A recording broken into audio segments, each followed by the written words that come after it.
Welcome back, everyone, to MCG. I hope you all had a great weekend. Today's event is going to be a continuation of our consulting technical series, where we walk through basically kind of like generally every technical question you might get on a consulting interview.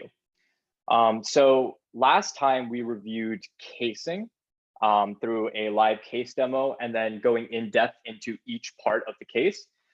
Today, we'll more focus on market sizing and brain teasers, which is another type of technical you might receive in addition to casing, or might be actually embedded in the case itself. So for those of you who weren't here last time, really the goal of this series is to give you the basics or the basic foundation of each of these technical questions so that you can go on to practice with upperclassmen, or your friends, and so you can really prepare for these interviews. Next week, we'll be kind of doing a review in practice, so everything we covered in 101 and 102, as well as going over some maybe more nuanced things that we didn't cover, we didn't have time to cover during the previous sessions. And then we'll also be doing a very comprehensive case that includes kind of a lot of variety of different exhibits that we didn't cover in 101. And then also some like embedded market sizes within those cases. But for today, just to give you guys a rundown, we're first going to review the first two parts of casing that we talked about last time, which is the prompt and the frameworking. And then we will move on to analyzing exhibits and recommendation, two things we didn't get to from last time. Then we'll do an example case of an interview-led case, which is something that we didn't do last time. And then lastly, we'll go over market sizing and approach it in kind of the same way that we did last time, where we'll have Vina, our FLP director, do a live demo of a market sizing. And then we'll go more in depth into what are the different market sizing questions are there. And then also like what are the steps that you need to take in order to have to give a successful market size. Cool. Again, if you have any questions, I'll be pausing periodically just to make sure that everyone gets everything, or if you need, or if I didn't clarify something enough. Also, if I don't pause and I miss your question, feel free to write it in the chat, and then one of the e-board members will be happy to answer it. Okay, cool. So last time we talked about the case interview, right?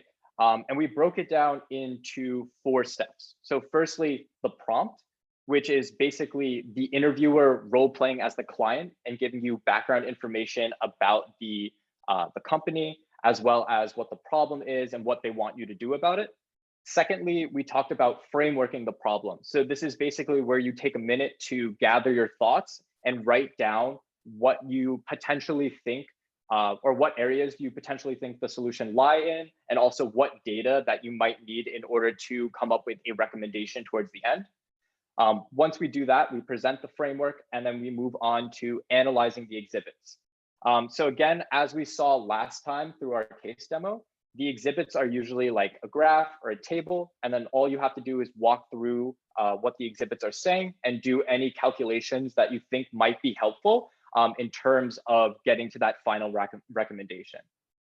And then the last step is presenting the recommendation, right? So once you have all the data, once you generally know what the problem is and how to fix it, you present your recommendation to the CEO of the company in a very organized manner, and we'll talk about that a little bit later. But let's do some review first. So, right, in terms of the prompt, we can break down the prompt into 3 different stages. First is taking notes on the prompt. So making sure you write down the most important parts of the prompt, which are the company details, the problem that the company is facing, and also what the ask is, what they want you to solve for, what they want your recommendation to be about. Then secondly, you're going to summarize the prompt. So this is basically you reiterating the most important parts of the background information back to the interviewers, so you make sure that you have all the information necessary. And then thirdly, and this is more of an optional step, is clarifying questions. So if you're confused about any specific term or any idea that is expressed in the prompt, you can ask your interviewer for clarification. Before I move on, does anyone have any questions about this stage of the case?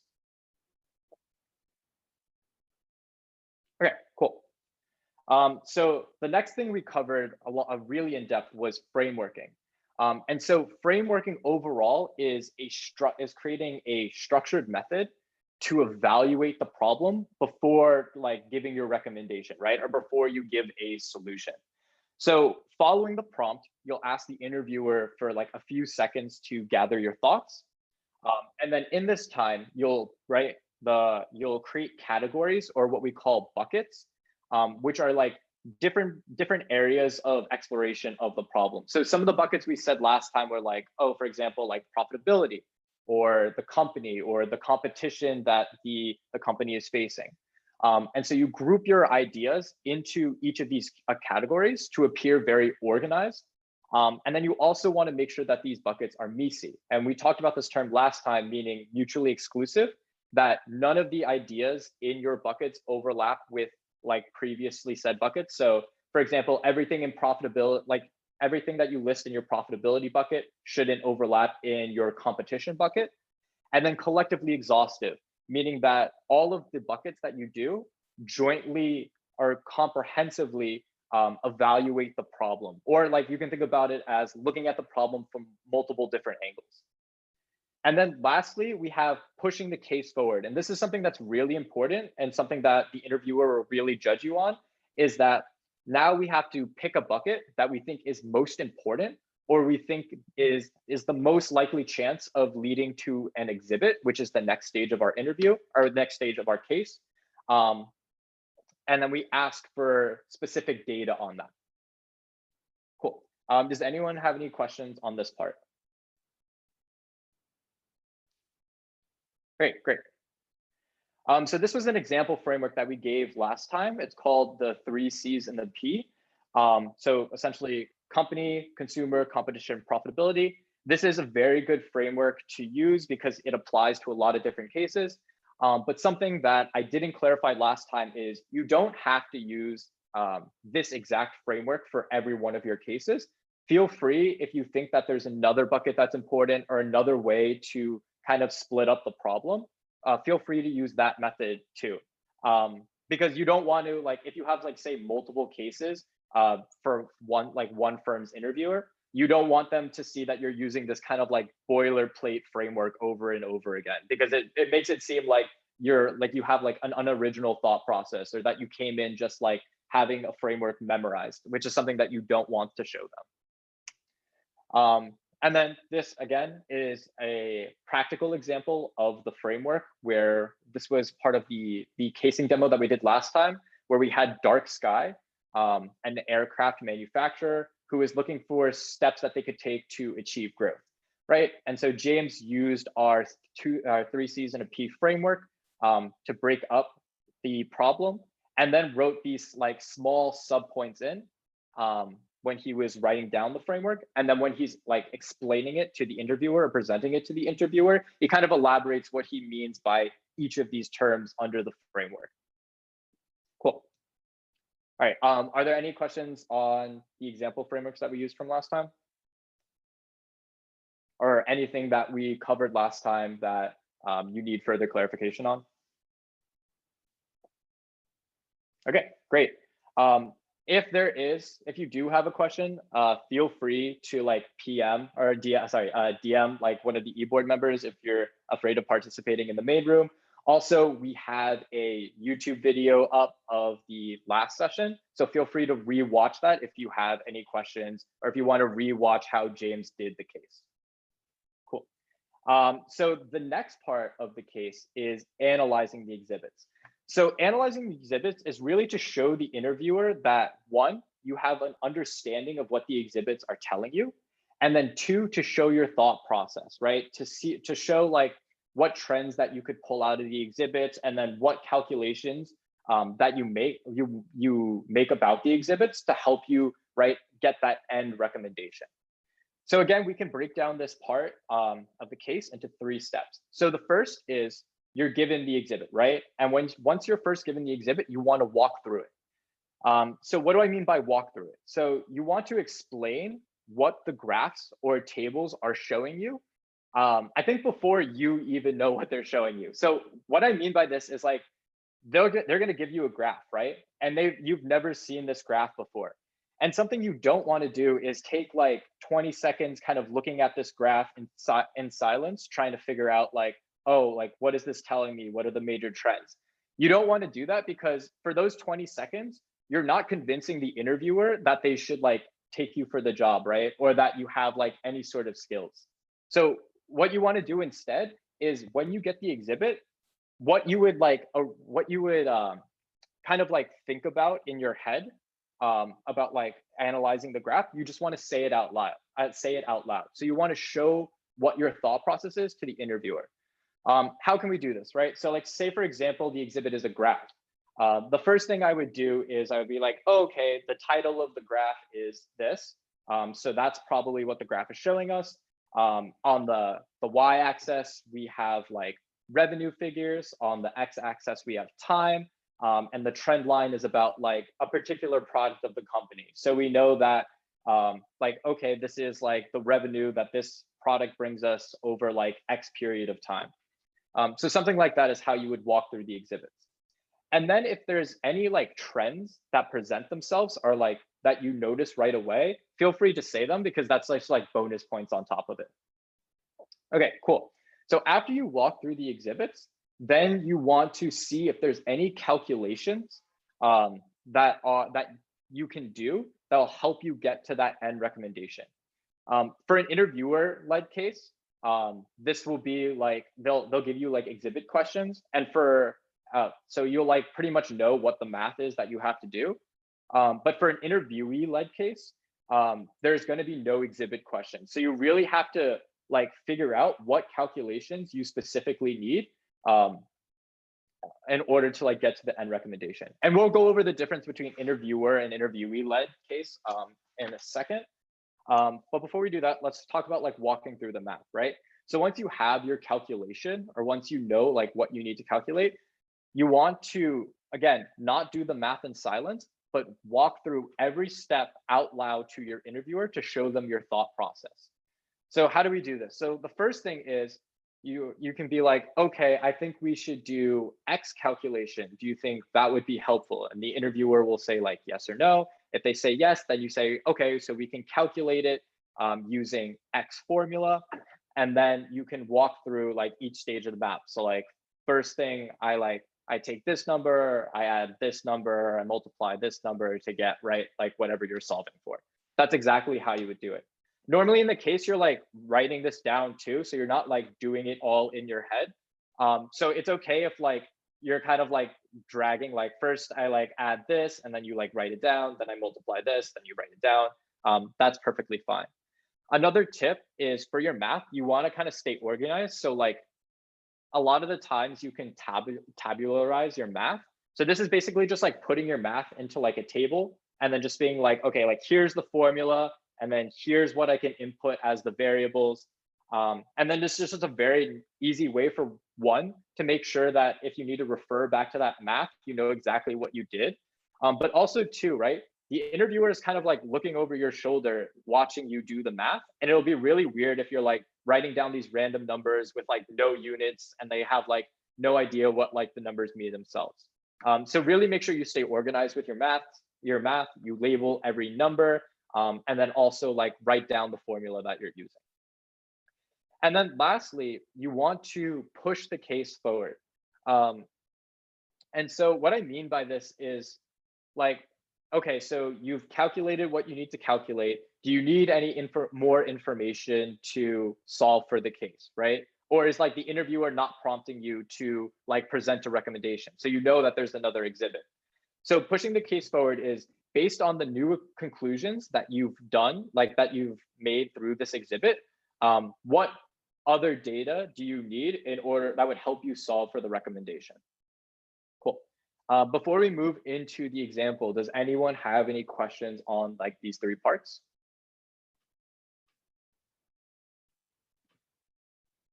Okay, cool. Okay. Oh, sorry. Yeah, you have a question? Oh yeah, I had a question. So you mentioned when you walk through the math, you said that it's okay to ask the interviewer if this is kind of like the right step. Um, but isn't it like you're supposed to assume more, or is it okay to actually like ask those questions? So like, yeah, that's a great question. So I think the idea is like, you like want to first figure out like what the right step is to take, right? So you should have like say for example, like you want to calculate like profitability, right? Like you should have an idea that that's the right step to take. Asking the interviewer if that's the right step to take is kind of just like half a formality, right? Like, oh, do you think that this would be like a good way of like pursuing this exhibit? And then also have to make sure that you're on the right track and don't just start like calculating profitability right away when that's like not something that you should be doing, right? So it's basically an opportunity for like the interviewer to give you like a nudge in the right direction, just in case you're wrong. Does that make sense? Yeah, thank you. Yeah, no problem. Does anyone else have any questions or want me to clarify anything that I like kind of messed up or something? Okay, great. So let's move on to an example. So this is an exhibit from the case that James did during the live case demo. And so I actually want someone to kind of walk me through what this exhibit is. So does anyone, you don't even have to do like the whole thing. Maybe you just do like one of the charts. So can anyone just like walk through one of these exhibits for me?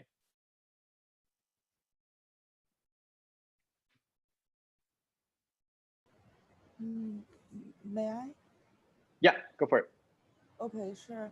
So from this exhibit, we see that it's the new product sale forecast for 2011. And we see that we have three kinds of products. So Seabird, Sandbird, and Joinbird. And we know that it's we have like two functions for those new products, like it's either for like Navy or Army. And then for those three products, along with the accessor that's Dark Sky mainly produces, we also have like the price per aircraft. For the three new products, we also have like the cannibalization effects. Perfect. Okay, great. Right. So what she did was really good. She didn't see, right, like she didn't have any idea of what these exhibits were beforehand. But she walked through like kind of what they were as she was as she was learning what they were, right? So the first thing she started off with was like the title. It's like, okay, this is like the new product sale forecast for 2011. On the leftmost hand exhibit, we see that like, okay, they have three new product offerings: Seabird, Sandbird, and Jointbird. And so of these like new product sales, right, they're forecasted broken down by like Navy sales and Army sales. You can even like throw in like, oh, okay, and we see that like Seabird is more geared to the Navy, Sandbird is more geared to the Army, but Jointbird is actually geared towards both of these categories or both of these segments of the market, right? Cool, right? And then she did the same thing again, right, with the aircrafts and the price per aircraft. Again, you could say like you can make like you could say like implications of the graph or any trends you notice, like, oh, like Seabird's the most expensive and like Assessor is the least expensive. Or oh shoot. Cool. Yeah. Or like for cannibalization, you could see like, oh, like Jointbird has like a very high cannibalization of current sales. So that's something that we should be worried about. Great.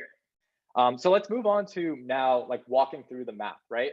So this exhibit question: to maximize short-term growth, which aircraft should Dark Sky additionally produce? So can anyone tell me, like, you don't have to tell me the math or the exact number, just like intuitively, how would we calculate this? Or like, what would be like the formula to calculate it?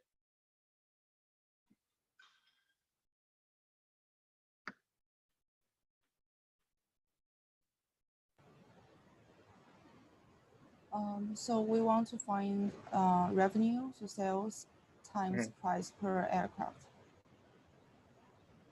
I'm sorry, say it again. Like to find the short term, like which one to choose, we want to find the revenue for those new products. So sales times price per aircraft. Yeah, okay, perfect. Yeah. So right, so she told me first like what we should calculate, right? Which is like we want to calculate the revenue per aircraft, and then walk me through like a formula, right? So like the price per aircraft, the number of units sold, right? That'll get us like the revenue per aircraft. Something that we can also add in is, right, the cannibalization. So adjusting for like the number of sales that this new product offering cannibalizes of our previous offerings. And then we can use that formula to get us the total revenue. Right, and then like now we would walk through the math, right? So we've like, okay, so for the assessor, we see that we have the price per aircraft is 110K. The number of units is 50, so 110K times 50 equals 5.5 million, and so on and so forth, right? So that's how you would walk through the math, and you would do that right for each category. Cool. And so finally, we have the recommendation portion. And so the recommendation is where you present your you present your solution and also like how you arrived to that conclusion or arrived to that solution. So we can break down the recommendation into 3 different steps, right? So one is the solution. So you want to explain like what your overall recommendation is, and then numerically list out your supporting evidence. So what I mean by that is like you would say like, okay, my recommendation is like X, right? And in order, and it's X because of 1, like this reason, 2, this reason, 3, this reason. And it's usually like the reasons are like the conclusions you made in the exhibits. So it's really easy to do it that way. The reason why we like numerically list it out is just like to show the interviewer that we are organized in how we are like approaching the recommendation or how we present the recommendation. And that's something like I suggest everyone uses for also like the next 2 steps too. So after we give what our solution is, we then want to preface it with the risks, right? So we want to list out 1 or 2 potential risks with the solution itself, or 1 or 2 potential risks with the solution itself. So risks could be like, oh, like the exhibits, like the data wasn't like comprehensive enough, right? So we don't know exactly if what we calculated supports the solution entirely. That could be like a risk. Also, you want to make sure that the risks aren't something that like completely derails your solution. Like if you came up with a good solution in the first place, there shouldn't be a risk that kind of like completely derails it. But you don't want to present, if there is, like you don't want to show, like tell the CEO like, oh, there's this like huge risk that we like really can't mitigate to our solution and may or may not come true, right? Because it really defeats the purpose of giving a recommendation in the first place. And then lastly, we have next steps. So you can use next steps in like 2 ways. So like the first is to mitigate the risks that you just previously talked about. And then also like, secondly, you could say just generally like, what are the next steps to enact your solution, right? So like, should they like start manufacturing like the new product? Should they do like pilot testing or something like that? Just to make sure that like the client knows what should be like the implementation stage or what they should be doing given your recommendation. Cool. Does anyone have any questions on this? On presenting recommendation? Okay, great. Ebord, if there's any like questions in the chat that you think are really good, just feel free to stop me and then I'll answer them to like the whole audience. Cool. Great. Okay, so right, as in our previous case demo, right, we had these things called exhibit questions, right? So once you got the exhibit, once you walk through what the exhibit is telling you, you were then prompted by the interviewer to answer this exhibit question. But this isn't always the case. This is only the case in an interviewer-led case, right? So where the interviewer is kind of pushing the case forward, telling you what you need to calculate. But what do you think happens when the case is interviewee-led? What do you guys think is the difference?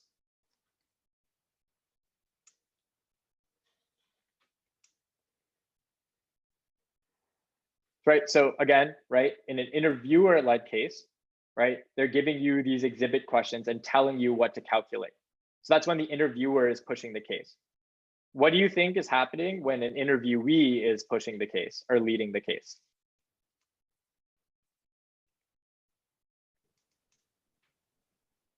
I'd assume there's less guidance. Maybe give a situation at the beginning, and then the interviewer just steps back and lets you lead. Yeah, perfect. So in an interviewee case, right, interviewee-led case, you're the one pushing the case forward. You're the one deciding on like what questions that you need to answer given the exhibit. Also, sorry, feel free to just like come off mute when you answer questions. There's no need to raise your hand or anything like that. I also don't know how to check that, so I really just can't see. Okay, cool. So when do you need to push the case forward, right? So there's really 3 stages. So the first is after presenting your framework.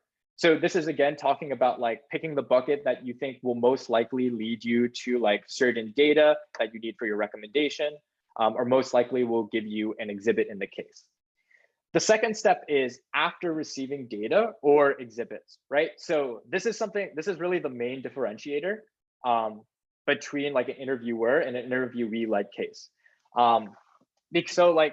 Because there's no exhibit questions, you have to ask yourself, right? Like, oh, what should I be trying to calculate here? And so that's how you kind of push the case forward in that sense. And then lastly, you have after finishing an early exhibit. So what I mean by early exhibit is like when there's like more exhibits to be had or more exhibits to be analyzed, and the interviewer, and you can tell this because the interviewer is not prompting you to like give a recommendation. And so you would just kind of saying like, right, based on the conclusions I've got in this exhibit, or based on like data that I'm still currently lacking to form a comprehensive recommendation, this is the specific info that I want, right? Or the specific info that I need. And then that'll yield you to like another exhibit. Great. Does anyone have any questions in regards to pushing the case forward? Or like an interviewee versus interviewer-led case? Okay, cool. So I think this is like an important distinction, right? Because like an interviewee-led cases tend to be given by like MBBs, like McKinsey, Bain, BCG, whereas like interviewer-led cases tend to be given by Big Four. So if you're interviewing for like whatever firm you're interviewing for, it's nice to know that going in. But I would say like always prepare for both, because in recent years, or like at least in this year, right? Like Big Four, some of them have been starting to give more interviewee-led cases. So definitely prepare for those. I think overall, right? Like you want to prepare for interviewee-led cases and not interviewer-led cases, just because like interviewee-led cases are harder because you have to like, it's more on you to figure out where the case is going. But also, right, like if you can do an interviewee-led case, you can do an interviewer-led case because it's just like an easier version of a casing interview. Cool. So best practices for pushing. So how do we know like how to push the case forward, right? So the first thing is don't be afraid to be wrong. So if like that's I think that's like the number one thing you shouldn't be worried about, is because like if you're wrong, the interviewer will just say like, oh, that's like not relevant information, or they'll be like, oh, that's a really great idea, but we don't have like any information regarding that case. So once you like hear that, don't like freak out, right? Like the case is not over. You didn't like lose your chances of getting the job or anything like that, right? Just move on, right? Just like pick like whatever you think the next best idea is. And so we can really like figure out how to like avoid like freaking out when we said we're wrong through like 3 steps. So first is knowing the case type.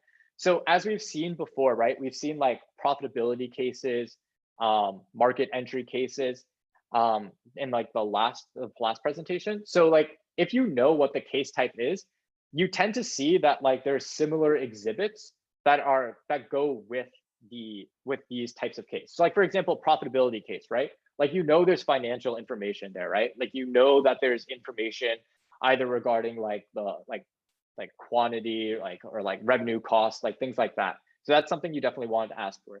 For market entry cases, you definitely know that, for example, there's data on like competition.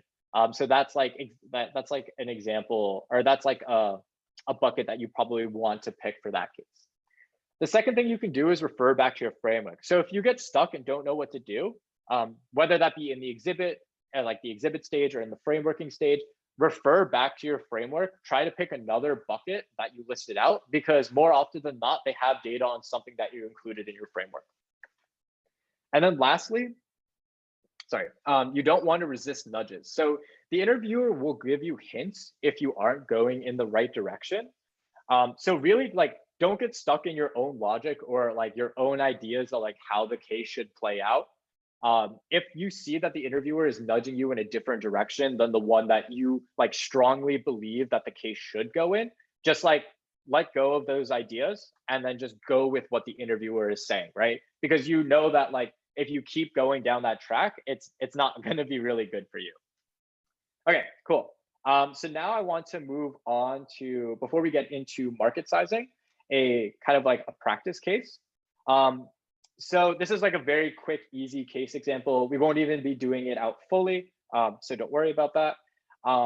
But first, I'm going to read out the prompt, and then I want you guys to kind of just like tell me what the important information of the prompt is.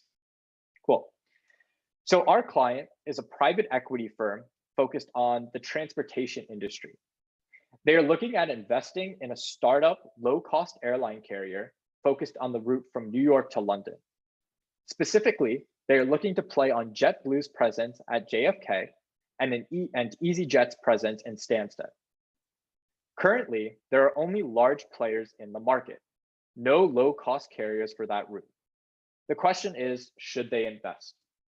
So, okay, so can you guys like come off mute and tell me like one piece of important information in this prompt, or one thing that you would like summarize back to the interviewer?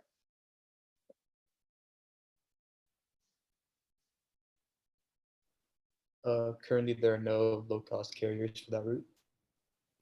Yeah, perfect, right? So like this is really good for, right, like trying to, like that goes hand in hand with the recommendation, right?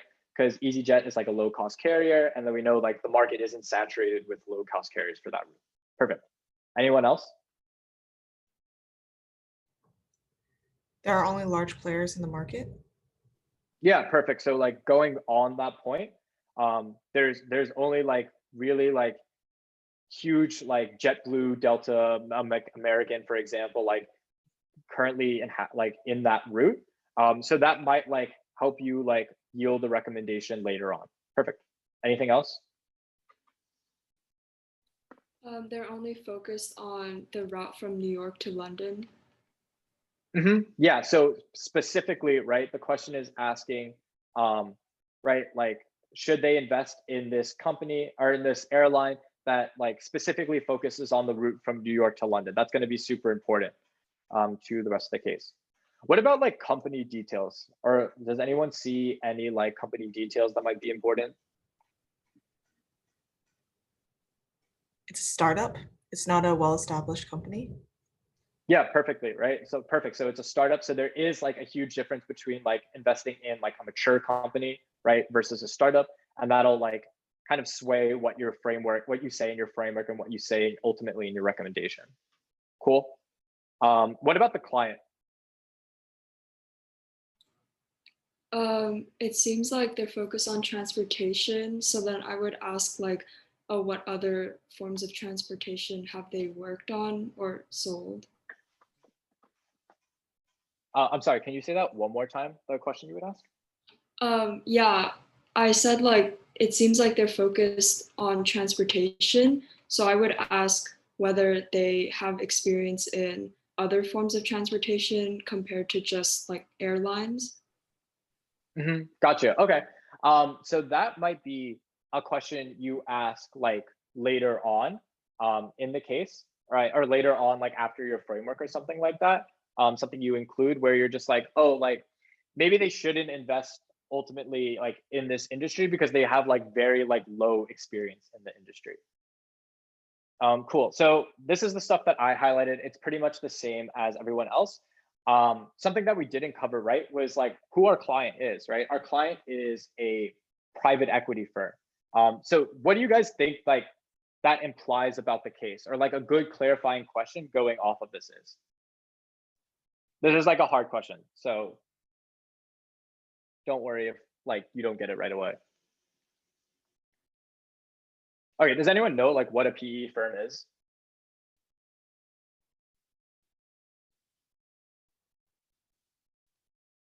Brigu, what's a PE firm? Basically, these firms are, for the most part, there's a number of strategies, but it's synonymous with buyout strategies. So these firms will basically purchase companies that are run in an inefficient manner, and they'll take out a bunch of debt, buy that firm with that debt, and they basically take then a controlling stake. And the key part of a private equity firm is that they want to sell that company later at a profit within a 5 to 10 year span. So you have a time constraint and you have a return that you're seeking.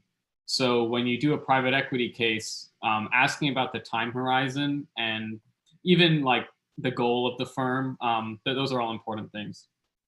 Mm-hmm. Yeah, perfect. So it's really helpful to know, right, like what your client goals are, like, right, especially if you're asking like, right, investment, like what are their investment goals? What are their time horizon for this investment, right? Those are all really important like facts that you should know, that is going to really like really change like how you would framework this problem or how you would go about solving this problem. So perfect. So also like if you didn't know that, you can like clarify that with the interviewer. Like it's like, oh, okay, what are like the goals of this private equity firm, or what are they trying to get out of this investment, or like, oh, what's the time horizon of this investment? You can ask that as more of like a clarifying question. Cool. Okay, so I might have just showed the answer, but where do you guys think we should go from here? Like, what do you think there's information on?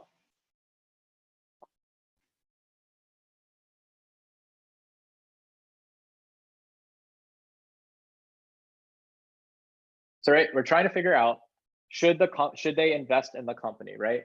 And as Brigu's saying, right, they want to take a controlling interest, right, in the company, and then they want to later on like sell it for a profit, right? So like what's an important information given that goal that you might like need?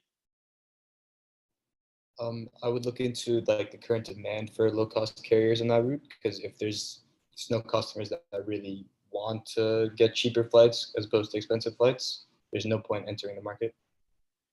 Mm-hmm. Perfect. So you want like market information specifically about that route, right? So we have that, right? So we have, so do you mind walking me through like this exhibit?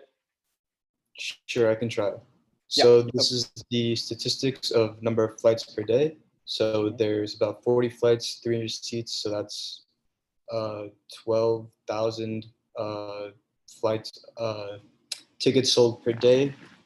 And the capacity utilized is 90%. So it's probably going to be less than that, closer to 10,000 seats per day. Mm-hmm. Yeah, so that's, yeah, so sorry, continue. I was just going to say, it looks like there is a pretty good demand, but we need information on, are these customers willing to, are they willing to pay more for better flights, or are these customers looking for cheap flights specifically? Mm-hmm. Okay, cool, perfect. So I'm sorry, what was your name? Sahil. Yeah, okay. So Sahil did a really good job of walking me through that exhibit. And he even did like the calculations and pushing it forward, right? Which is something that I didn't ask him to do. So that's really great. So he started, right, with the title of what the table. He told me, right, like what the exhibit is telling me, like what information is present in the exhibit. And then he did like the calculations. Like he walked me through like what numbers he was multiplying and like what those numbers meant. The only thing I would say is like, and this is not a big deal, right? Like something that you could, another like organizational trick is like just say like the formula right off the bat. So you could see like, okay, so in order to get like how many people are like going on this route in a given day, we can do the number of flights times the number of seats times the capacity used, and that'll yield us to that like to the number of people who are going on the New York to London route. and then go walk through the math, right? So you're just like saying the formula up top and then doing the math. But how you said it was fine too, so no worries. Cool. So how would we push forward this case? Like what other information do you guys think we would need? Would we want like maybe barriers to entry, like how much it would cost, like get the airplanes up and running? Perfect. Okay, so like like the cost of the cost of the airplane. Okay, what do you think are like costs that an airplane has? You'd have to purchase the planes first. You'd have to pay salaries for pilots, mechanics, engineers. I don't really know if engineers are like tied to the airport or the company. And also like, isn't fuel like the largest expense once like the fixed cost of the planes are purchased? I think that's like another, probably the other large factor. Okay, perfect. Yeah. So right, we want to know, we do have like cost information, right? So the interviewer would be like, oh, okay, we do have information on costs. And right, like here they are, walk us through the exhibit, yada, yada. And so like here we have, right, like cost per ticket, and then we have 4 categories of costs: plane maintenance, fuel, labor, and other. A lot of the time interviewers will do like something that I did where I was just like, okay, you want cost information. What do you think are the costs of the plane? And they'll like make you list out like a bunch of different costs. And then like, they'll probably want you to get like at least most of them that are present in the exhibit. Another thing that you could do is you could split it up for organizational purposes. Like you could say like, oh, the variable costs of operating a plane are, or operating like this route are this, and then the fixed costs are this. That's another way that you can do it. Cool.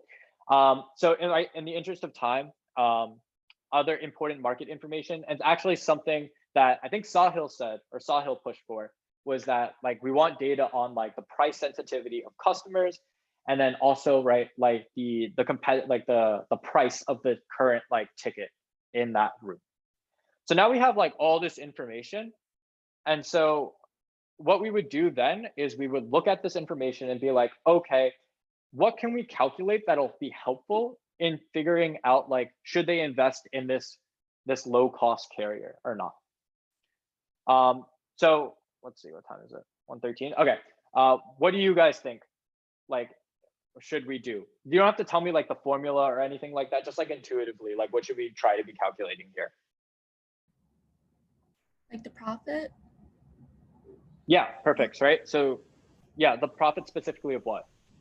The profit of like, well, so what I would do is probably I would do 40 times 300 minus, well, hold on.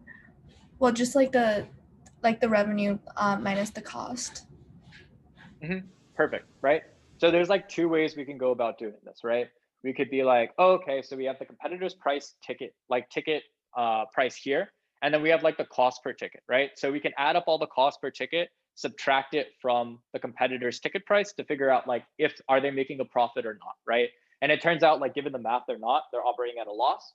Another way we can do it that Martha talked about was that we can like calculate like the number of people that use the flight, or the number of people that use the route in a given day, multiply that by the competitor's price ticket, and then like subtract it by like the total costs, which we can get by like adding up all the costs and multiplying it by, again, like the number of people or the number of tickets sold.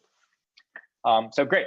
Another key important piece of information here is that like the price sensitivity of the customers, right? So that's 70%. So we know that like customers are really sensitive to any changes in price, right? So it's like saying like, okay, like if we were to like increase, if a competition were to increase the price, right, to like cover their costs or to actually generate profit, they would lose out like on like 70, like on a lot of their like current market share right now, or a lot of their like current customers. So that's something to take into consideration. So ultimately, given this information, you can create a recommendation where it's like, no, they shouldn't invest, right? Because the route is currently unprofitable. Like a risk you could say to this would be like, oh, we don't know that like maybe our company has a like, or like EasyJet has like a way to like really like operate in this market like at a low margin, like they have some sort of like innovation in their planes or like something like that that allows them to actually like operate at a profit, and that would be like why they might invest in this company. Cool. Does anyone have any questions regarding anything that we talked about before we move on to market sizing? What would be the next steps in this case? Okay, yeah. So perfect. So there's only like 3 exhibits in this case. So like it would be like you walk through the exhibits, you do your calculations, right? And then the interviewer will be like, oh, the CEO prompts you now. The CEO walks into the room. He wants you to discuss whether or not his like private equity company should invest in like EasyJet. And then you would do like exactly kind of like what I did, but just like in a more like formalized manner where you'd be like, okay, like they shouldn't invest because of like X reason. The risks to this are Y. And right, like you're saying, no, they shouldn't invest, right? So there might not be any next steps, or you could be like, oh, like our next step is to like get more data that we like were missing in the risks portion, right? Or that we like brought up in the risk portion. That would be like the last step of this case. Does that make sense? Yeah. Okay, perfect. Are you sure? I'm just making sure, like if I need to clarify anything. Okay, cool. Okay, cool. So that concludes our like casing portion. Again, we'll review this next time and be doing a much more comprehensive and harder case in our review and practice for next meeting. So stay tuned for that. But I want to take the remainder of the session to be talking about market sizing, which is like one of the main brain teasers that I think consulting firms ask in interviews, and are also something that are kind of like embedded within cases themselves. Or like the logic of a market size is embedded in cases themselves. So definitely a very important question. So can anyone tell me what a market size is, or what market sizing questions are? Isn't it Or like, yeah, like estimate the number of women buying high heel shoes in New York? yeah, perfect. So that's like a really good example of a market sizing question where it's like, oh, they're trying to like, they're asking you like, kind of like how many, like right in your example, like how many people buy like this product, and maybe they'll get really specific and they'll be like, how many like women buy like high-heeled shoes in New York City, right? And then you'll be expected to try to like figure out like what that approximate number is. There's a lot of different variations of market sizing. It's not always just like population. Sometimes they'll ask you like, oh, what do you think like the revenue is of like this Chipotle, right? Or like something along the lines of that. And we'll see a lot of these questions previously, so I just don't want to harp on that. But now what we're going to do is we are going to do a market size example, and we're going to do a live demo of this with Vina, our FLP director. So Vina, are you there? Yes, hello, I'm here. Okay, cool. So can you tell me how many Chipotles do you think there are in New York City? Sure, so I'll just go step by step and kind of check in with you after each step or assumption I make, so you can tell me if I'm on the right track. But in order to estimate how many Chipotles I think there are in New York, I think first I would try to determine how frequently or how often I see a Chipotle in New York. So given that, I think that I don't see Chipotle every single block, like I may see a McDonald's or a Starbucks, but it's definitely still a fast food restaurant. So maybe I would estimate that I see a Chipotle maybe once every 5 blocks. Is that an okay assumption to make? Yeah, perfect. So that's a good assumption to make. So just to pause really quick, what Vina's doing right there is she's trying to get a starting point for this question, right? Like something to base what something to like base the estimation on, right? So in this case, she's starting with like a representative sample, right? So like she's saying like, oh, okay, in like X given blocks in New York City, I see this number of Chipotles, or right, in this case, I see like 1 Chipotle. And then I'll let her explain what she's going to be doing next. Sure. So now that we know that I've kind of determined that I see 1 Chipotle every 5 blocks, then the next step I would need to take is to figure out how many blocks there are in New York City. So I know that New York City is made up of 5 boroughs, and I'm not really familiar with all 5 boroughs, but I'm pretty familiar with Manhattan, so I'll go ahead and start my estimation for blocks there. So in terms of streets, I think there are about 100 to 200 streets. If you go all the way uptown, I'll go ahead and go with 200 streets, just because I've heard of some things being in the 150s or 160s. So I'm going to go ahead and estimate 200 streets in Manhattan. And then I think the furthest avenue that I've seen is probably 10th Avenue. So maybe I'll go ahead and assume that there are 10 avenues in Manhattan. So knowing that there are 200 streets and 10 avenues in Manhattan, I'm going to go ahead and estimate that there are 2,000 blocks in Manhattan, which is done by obviously 200 times 10. Perfect. And then so based on that, right, like how many Chipotles do you think there are in the city? Sure. So if there are 2,000 blocks in Manhattan, and I said that I see one Chipotle every 5 blocks, that would mean that in Manhattan alone, there are 400 Chipotles. Then adjusting for the other boroughs, I would say maybe in Brooklyn, there are 300 Chipotles. In the Bronx and Queens, there are maybe 200 Chipotles in each of those. And in Staten Island, there are 100. Wait, so can you clarify for me why you're like how you're adjusting for the other boroughs? Yeah, sure. So I'm gonna go ahead and assume that Manhattan is the most densely populated borough and probably the borough in which most people come to work and there are the most tourists. So this is probably where there's a greater concentration of just people who will eat at Chipotle and people who are more likely to eat at Chipotle. And there's just obviously a greater number of people within each block at any given point in time. So Manhattan would have the most at 400. And then I know that Brooklyn is probably the second most densely populated. I'm not sure if that's completely correct, but that's just what I'm going to assume, and probably has the second most amount of tourism and maybe people that work there. So I'm going to go ahead and say that there's about 3/4 of what there would be in Manhattan. In Bronx and Queens, I know that it's not as densely populated, but there's still a lot of people there.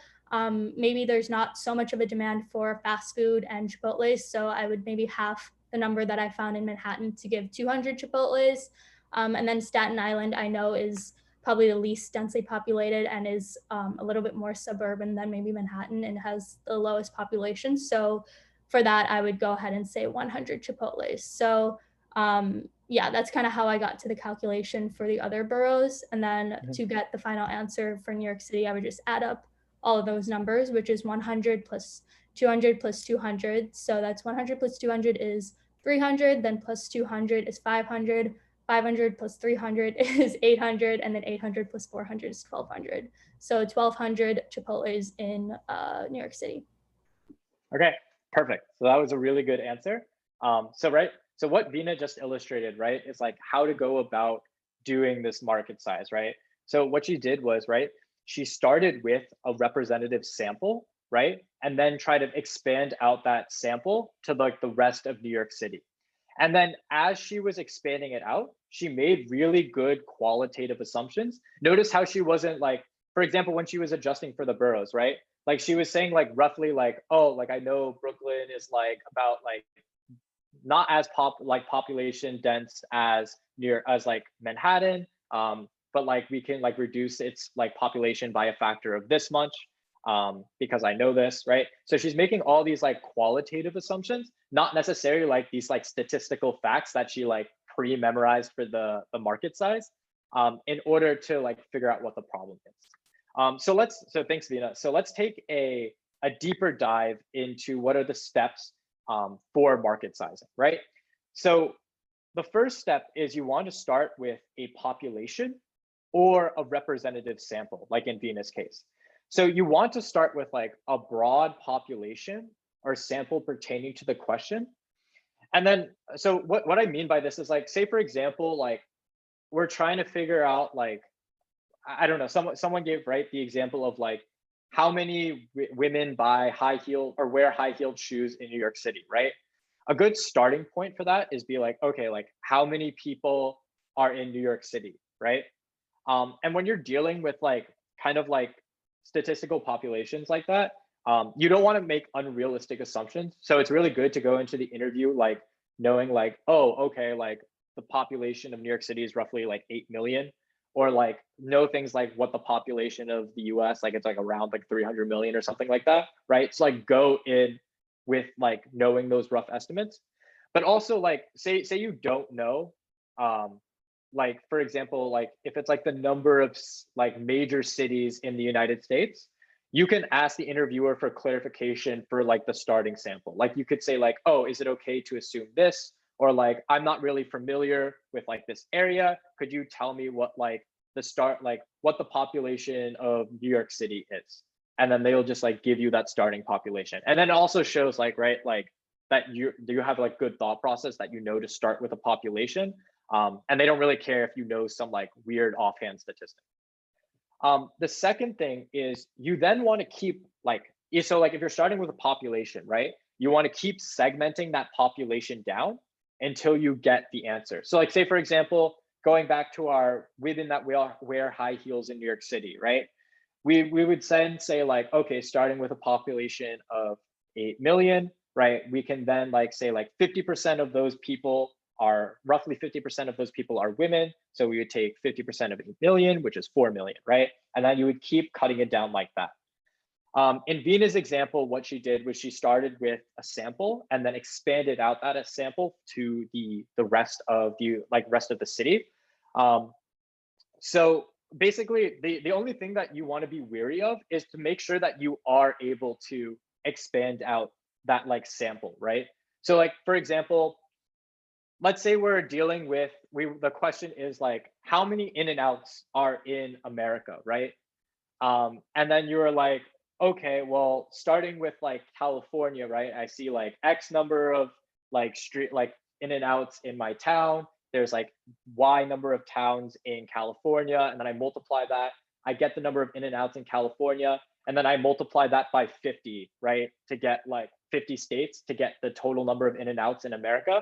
That's something you don't want to do, right? Because like we know, or at least like most people know that like In-N-Out doesn't operate in every single state in America. So like you wouldn't like multiply it by 50 states and assume that, right? So that's something you want to be wary of when you're kind of expanding out these samples. And then the last thing is you want to use actual numbers, right? So like what Vina was doing, right? She was like, instead of like, she would say like, oh, okay, like I know like roughly like I've seen like 100 and like streets go up to like 150, 160. So let's just call it like 200 streets in New York City, right? So like she's not necessarily, she's giving like a qualitative like reasoning for why she's using like an estimate, right? Or a quantitative number.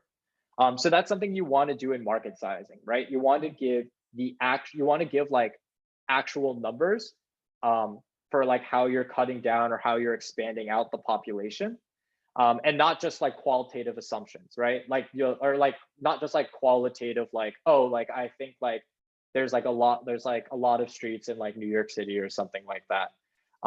That's something that you don't want to do, right? They go hand in hand. Okay, cool. So interview tips for market size. By the way, are there any questions in terms of like Vina's market size or like anything in like anything that I mentioned here?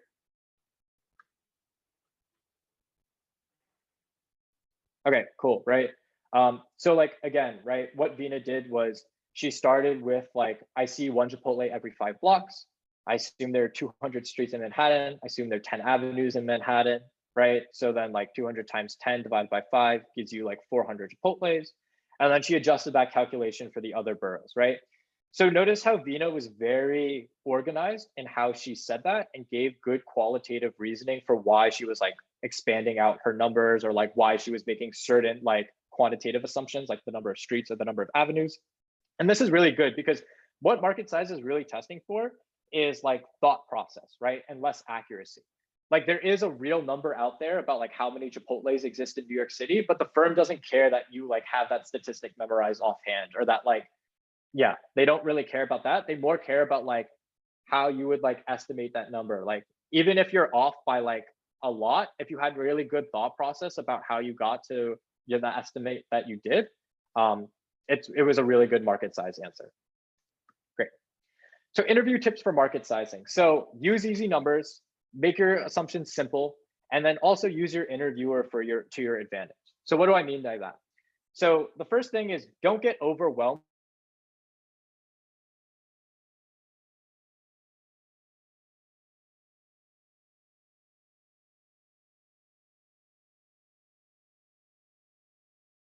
realistical answer is, or it's like there's a lot of moving parts within the question itself.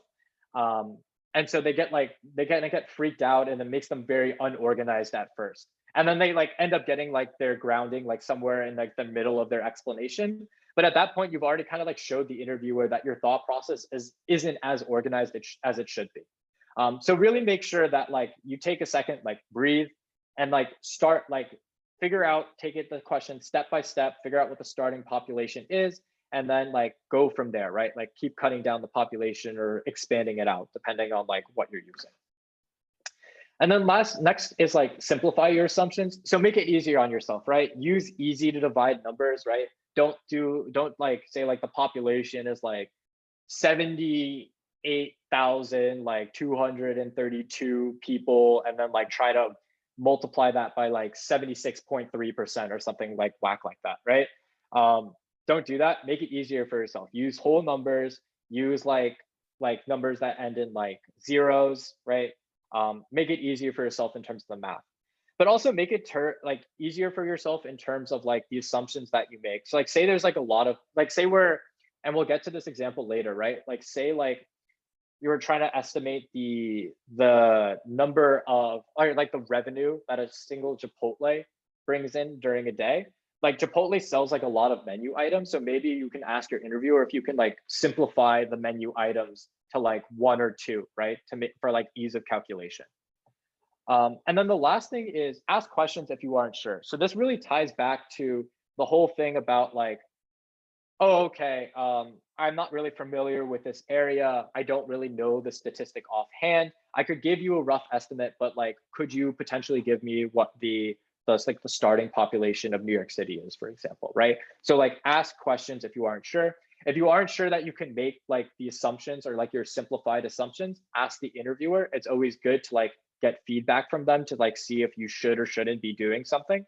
That way you can like in real time adjust for like the wants of the interviewer. Cool. So before we get to examples, does anyone have any questions on what we did? We gave a really simple kind of market size, and usually in market sizing, there's a lot more moving parts to it. So if you guys don't get like the foundational knowledge, like please let me know. Cool. Okay, great. No questions. Sounds good.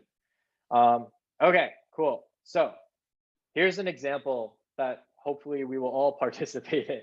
The question is, how much in revenue does the Starbucks outside of Stern bring in a day? Okay, so can someone tell me, they don't have to do the whole market size, of course, right? Can someone tell me what we would start with? Or like how we would start this question?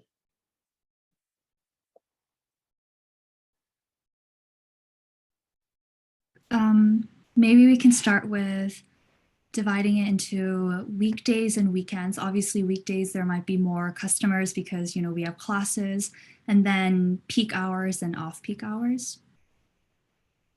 Gotcha. Okay. So then, yeah, so we can do it in terms of, right, like week and weekday, right? Like gauge the demand in that way.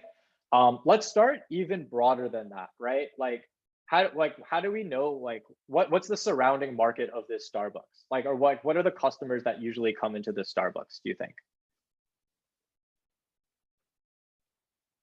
So right, like the Starbucks is outside of Stern, right? So like, okay, yeah, sorry. Can we bifurcate it into students and non-students and assume that maybe like 400 students come there a day, just given how many people are in Stern per day, and maybe 400 that are not students go there? Perfect. So we can like, right, do the dichotomy where it's like students and non-students. We can even simplify that assumption and say like, okay, since like the Starbucks is like around Stern, I know like some of you haven't like actually seen like the NYU campus, so it's a bit hard, but like you can say like, okay, like most people who are outside like that Starbucks are like usually students. So we can like be like, oh, okay, the starting population should be like the number of students that attend NYU, and that's like 50,000, right? So like that's something that's like a really good starting population to do. Okay, so let's take it in that way, right? Like, so we have 50,000 students at NYU, right? How would we cut it down from there? We could say of the 50,000, only the people at Washington Square campus reasonably will consider going to that Starbucks. So since Washington Square campus is the largest one in NYC, maybe that's like 35,000 people left. And then after that, we'd say only the people near Stern or in those buildings like surrounding it really. So maybe even Bopes will really want to. So let's rule out anyone who sticks in U-Hall or Third North. I don't know how many dorms there are, but let's say like there's about 10. So in that case, we'll cut it down to like 30,000 or 25,000 students at the very like max. I don't know if that cuts it down enough. Okay, perfect. Yeah. So like, so we're cutting it down by, right. So we're trying to like really like figure out what the surrounding market looks like, right? So like, of course, there's like multiple campuses in NYU, people go abroad, right? So 50,000 isn't like the number of people that's like around the Starbucks all the time, right? So, okay, perfect. So, right, so like we're cutting it down. We're saying like, okay, in the Washington Square campus, there's this many students. There's like some students are like at their dorms, right? So like in a given like day, there's like this many students around campus. That's perfect. That's all good. But now remember, right, for our next steps, we want to figure out like revenue, right? So just mind that like for the next steps that we do. Okay, so we have like the number of students that are around, and don't worry about giving me numbers, right? We don't need to do that for right now. Like we have the number of students that are around the Starbucks in a given day. I'll give you guys a hint, like why do you think a person would go into Starbucks? To get coffee for, let's say, a test or for their classes. Yeah, perfect, right? So to get coffee. So we can, right? How would we whittle down the population based on that? How many people drink coffee in a day? Yeah, perfect. So we can be like, okay, like who are like the coffee lovers, right? Out of like the population that we like talked about, like out of like the NYU students around the Starbucks. And that can get us to a closer answer. Okay, so right, so like we say like, okay, there's X number of coffee lovers, right? And then like we say like on average, each person like buys like 1 cup of coffee a day, right? And then so how would we derive a revenue figure from that?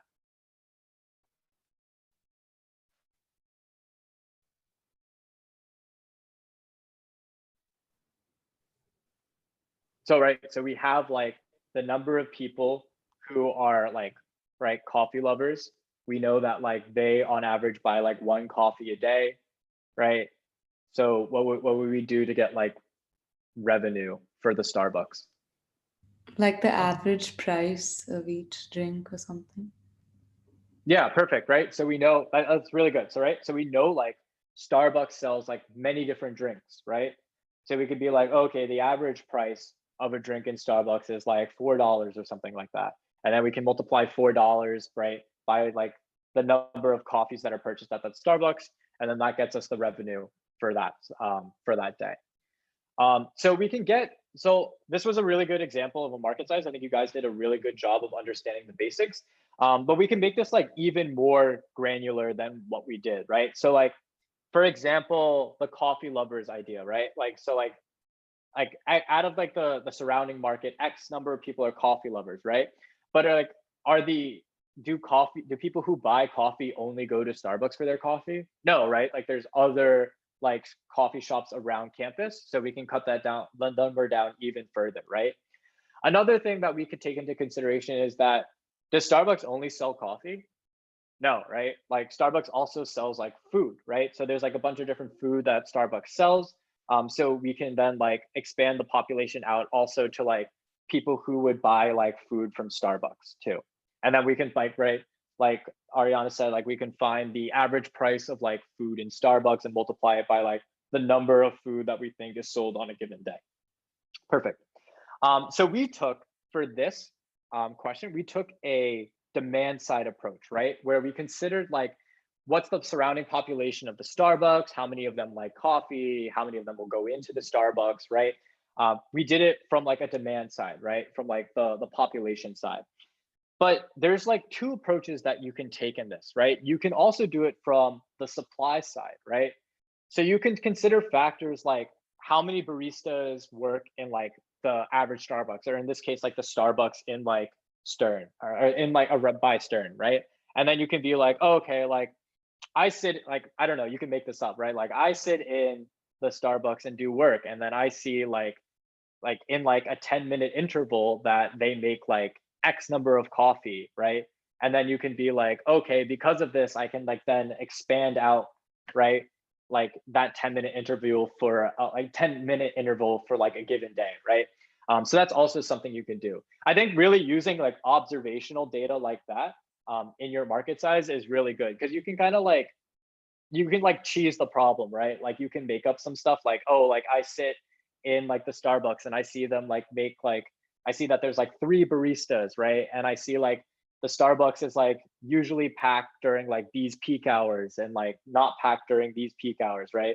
So like are these non-peak hours? And then you can use those like qualitative assumptions to really build your market size. So why I wanted to bring up that there are 2 different approaches is, for example, if there's like a lot of moving parts on the demand side, and you kind of are getting overwhelmed and like aren't like, maybe don't even know all the factors that you should consider, that there's another approach that you can take. You can go from the supply side of the market size and like evaluate it from that, because you might be able to get like an easier and cleaner answer from that. Okay, cool. So next week we'll go over the two examples that we didn't get to for market sizing, as well as doing kind of that comprehensive case that I was talking about, and going over kind of like more nuanced things that you can do in market sizing and case to really differentiate yourself in the interview.